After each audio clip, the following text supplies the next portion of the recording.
December 7, 1941. A date which lives in infamy. Japan launched a surprise attack on Pearl Harbor, crippling much of America's Pacific Fleet. Battleships were sunk, airfields destroyed, and thousands of lives lost. But here's the question many still ask. Why didn't Japan press their advantage? Why didn't they launch an invasion of the US mainland, sailing troop ships toward California to finish the job?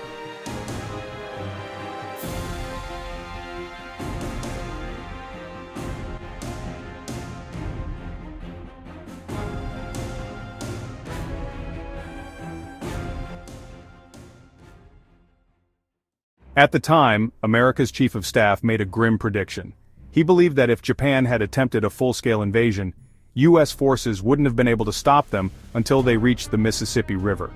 Remember, in 1941, the US military was nowhere near the size it would later become.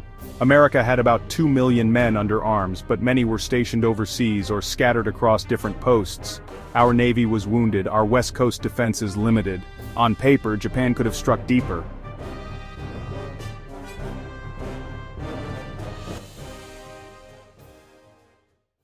After World War II ended, surviving Japanese generals and admirals were asked why they never invaded America.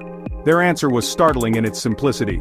They knew something outsiders often overlooked. Almost every American home had guns, and Americans knew how to use them. It wasn't just the military they would have had to face, it was the population itself. Hunters, farmers, families with rifles and shotguns ready to defend their land.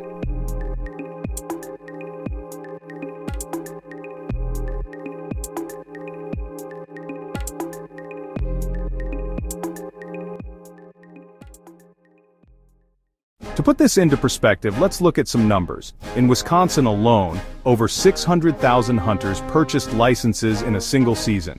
That's more armed men than the entire standing army of Iran at the time. More than France and Germany combined. Think about it, Wisconsin's hunters heading into the woods for deer season formed the 8th largest army in the world. And that's just one state. Add in Pennsylvania's 750,000 hunters and Michigan's 700,000. Continuation of previous line. West Virginia contributed another 250,000. Combined, those 4 states alone could muster the largest armed force in the world. And then there's Texas, where the sheer number of hunters by itself rivals the size of many national armies.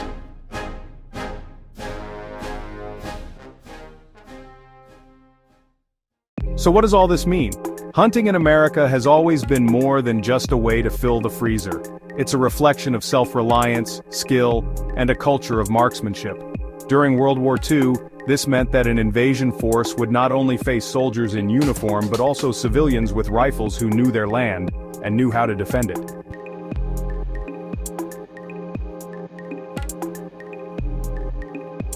That's why, as the story goes, Japan chose not to invade.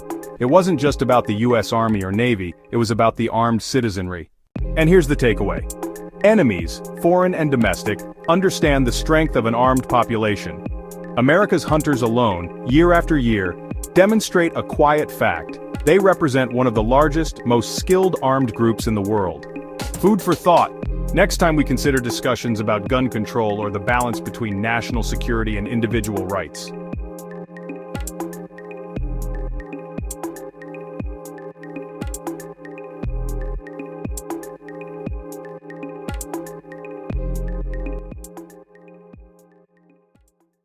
So the next time you hear about Pearl Harbor, remember this hidden truth. Japan didn't just fear America's military, they feared America's people.